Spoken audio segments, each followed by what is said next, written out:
आज इसी म्यूटेशन के चलते जो है कई लोग परेशान हैं, उनको समझ में नहीं आ रहा है कि आखिरकार वो अब जो है उनके साथ क्या होगा। तो जमीन, कोई भी जमीन है, जमीन का आखिरकार म्यूटेशन जो है कब और कैसे आसानी से आप करा सकते हैं। म्यूटेशन का जो भी प्रक्रिया है वो प्रक्रिया अभी वर्तमान में अब क्या चल रहा है वो समझ लें। अब देखें यहाँ पर क्या कोई जमीन का म्यूटेशन नहीं कराया है तो उसके मन में सवाल आता होगा कि क्या हम म्यूटेशन तो नहीं कराए, क्या करें, हम जमीन को बेच सकते हैं? ऐसा कोई नियम है कि ये जमीन का टुकड़ा है, अब इस जमीन का कभी हमने म्यूटेशन नहीं करवाए हैं लेकिन अब हम इसको बेचना चाहते हैं, इसके लिए क्या नियम कानून बनाए गए हैं?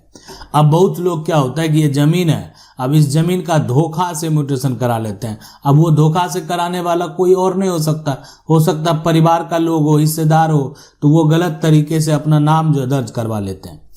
अब है कि म्यूटेशन नहीं कराने पर अगर मान लेते हैं कोई लोग ऐसा हैं जो नहीं कराए, आज ये समस्या झेल रहे हैं, टेंशन में जी रहे हैं, ये जो है एक तरह से किसान है, खुद से खेती करते थे, आज जमीन इनके पास है लेकिन जमीन का म्यूटेशन धोखा से कोई और जो है परिवार का सदस्य जो हिस्सेदार है वो करवा लिया है।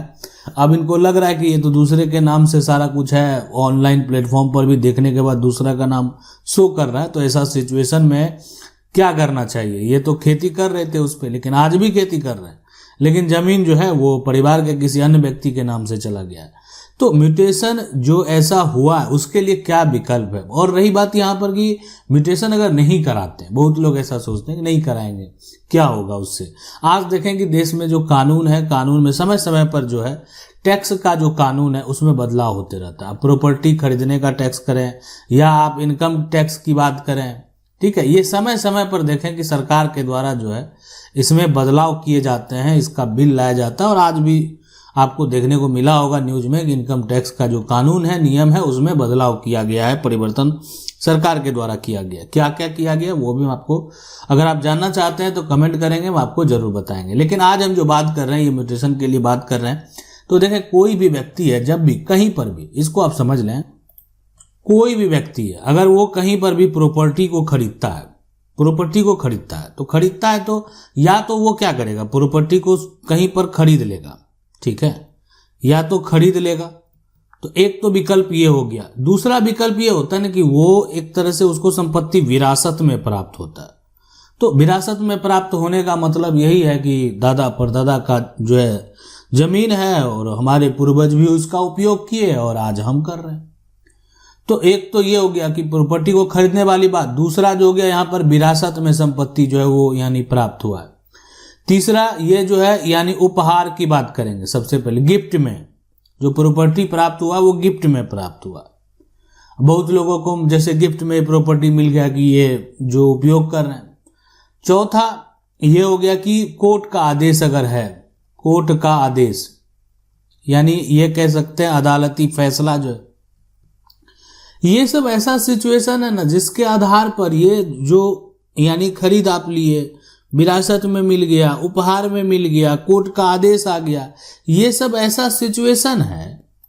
अब ये सारा जो सिचुएशन है, ये सिचुएशन के बाद अगर देखा जाए ना तो ये जमीन का जो म्यूटेशन आप करवाएंगे तो ये करवाना इसलिए जरूरी है ताकि सरकार को आप इसका टैक्स दे सकें, यानी आपके पास जमीन का, आपके नाम से जमीन का लगान जमा हो, आपका जो है जमीन का रसीद कटे।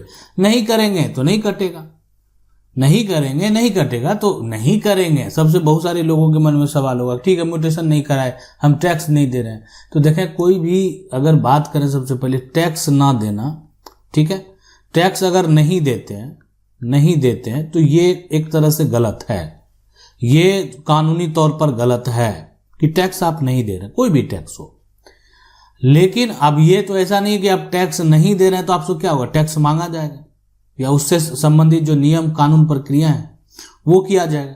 तुरंत आकर जो है एक तरह नहीं देंगे तो बाद में फिर आपके ऊपर एक्शन भी लिया जाएगा, है ना, आप पर फाइन भी किया जाएगा। तो इसलिए टैक्स देना ही चाहिए। और टैक्स अगर आप यहाँ पर जमीन का लगान का टैक्स अगर जमा नहीं करेंगे तो एक समय ऐसा आएगा कि फिर जो है आपकी जो जमीन है वो सरकार ले सकती है।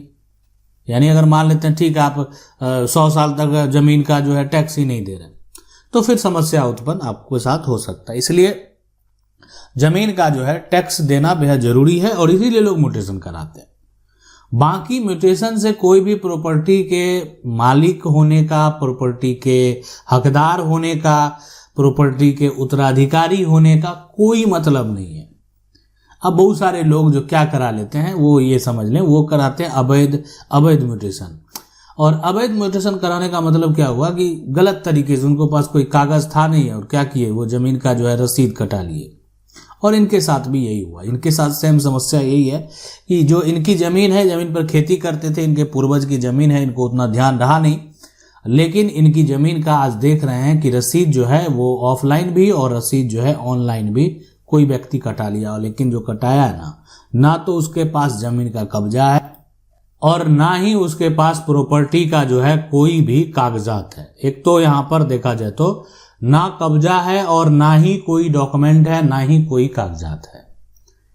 अब ऐसे सिचुएशन, ऐसे कंडीशन में आखिरकार क्या होगा कि प्रॉपर्टी पर अगर देखा जाए तो यहाँ पर जो है ना कब्जा है ना कागजात है, लेकिन जमीन का रसीद कटा हुआ है।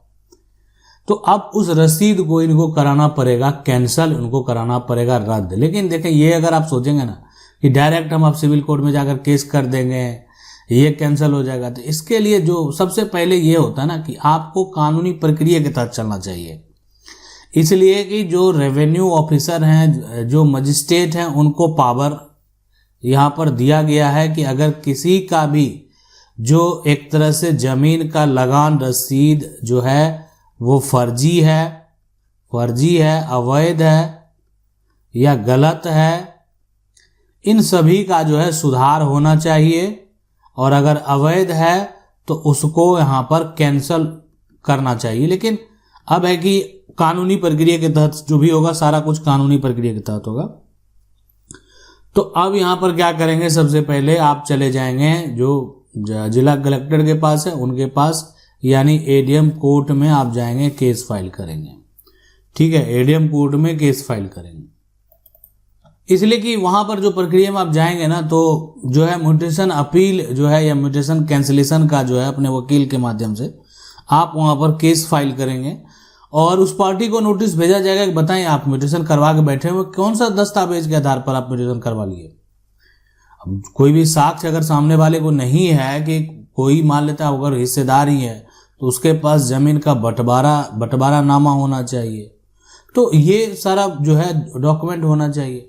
अब नहीं है, कुछ भी नहीं है, तो कैसे करा लिया, जब कराने का उसको कोई भी पावर नहीं था, यानी जो है कोई भी आधार नहीं था, गलत तरीके से जो आप जैसे कराए वो तो उनकी इंक्वायरी की बात है। लेकिन यहाँ पर अगर गलत तरीके से कराया गया है तो वो कैंसिल हो जाएगा, वो रद्द हो जाएगा। कैंसिलेशन का ये प्रक्रिया। अब अगर मान लेते हैं नहीं होता तो फिर आगे आप अपील में आप कहीं भी जा सकते हैं। ठीक है, अपील में आप सिविल कोर्ट जाएंगे, सिविल कोर्ट के फैसले से अगर आप संतुष्ट नहीं है तो हाई कोर्ट जाते हैं लोग, यानी हाई कोर्ट फिर जाते हैं। तो घबराने की जरूरत नहीं है। देखें, आप अगर अपने जगह पर सही है ना तो आपको न्याय जरूर मिलेगा। ठीक है, एक जगह जो है आपके साथ मान लेते हैं गलत हो गया, आपके साथ न्याय नहीं हुआ, आप सही थे, लेकिन बहुत सारे ऐसे जजमेंट देखेंगे जो सिविल कोर्ट का फैसला है, हाई कोर्ट ने उस फैसले को क्या किया, पलट दिया। बहुत सारे ऐसे फैसले देखेंगे कि हाई कोर्ट का जो फैसला है उसको यानी सुप्रीम कोर्ट ने क्या किया, पलट दिया, यानी अंतिम निर्णय आ गया सुप्रीम कोर्ट से, अब तो फैसला मानना ही पड़ेगा। तो ये पूरा प्रक्रिया होता है। अब देखें, ये जो टैक्स का प्रक्रिया है अब ये सरकार पर निर्भर करता है, यानी सरकार का एक तरह से राजस्व विभाग है। ठीक है, राजस्व विभाग है। अब राजस्व विभाग पर निर्भर करता है। अब राजस्व विभाग जो है एक तरह से देखा जाए तो जमीन का टैक्स कम कर दे आपके राज्य में, ठीक है, या बढ़ा दे, वो उन पर डिपेंड करता है। अगर एक तरह से टैक्स कम करेगा तो आपको कम जो है टैक्स भरना पड़ेगा, है ना, रसीद जो कटाएंगे तो उसमें कम पैसा लगेगा। लेकिन अगर मान लेते हैं राजस्व विभाग का जो है एक टैक्स अगर बढ़ा दिया भविष्य में, जो है अब इतना पैसा लगेगा, हो सकता है परिवर्तन, बिल्कुल हो सकता है। जो मान लेते हैं जिनके पास जमीन है, अब आज उसको मान लेते हैं कि 1 एकड़ का या जो भी है पूरा एरिया वाइज जो जमीन अगर मान लेते हैं 100 रुपीज़ देना पड़ रहा है, तो कल को हो सकता है 200 देना पड़ेगा। तो ये भविष्य में बदलाव सरकार के द्वारा किए जा सकते हैं। अब ये पर देखें कि ये तो हो गया पूरा प्रक्रिया।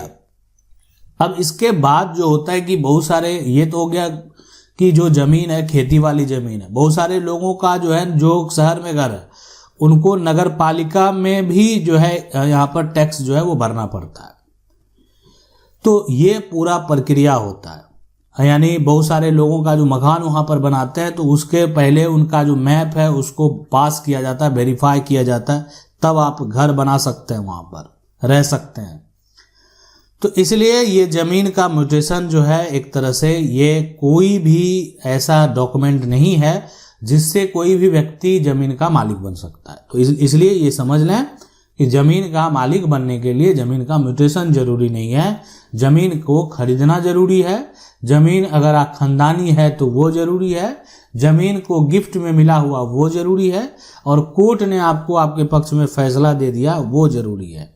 तो इसलिए ज़मीन का जो है एक तरह से मालिक बनने के लिए ज़मीन का सेल डीड अगर है तो वही काफ़ी है सेल, लेकिन राजस्व देना भी जरूरी है, लेकिन राजस्व देकर कोई मालिक नहीं बनेगा, इस बात को आप समझ लें।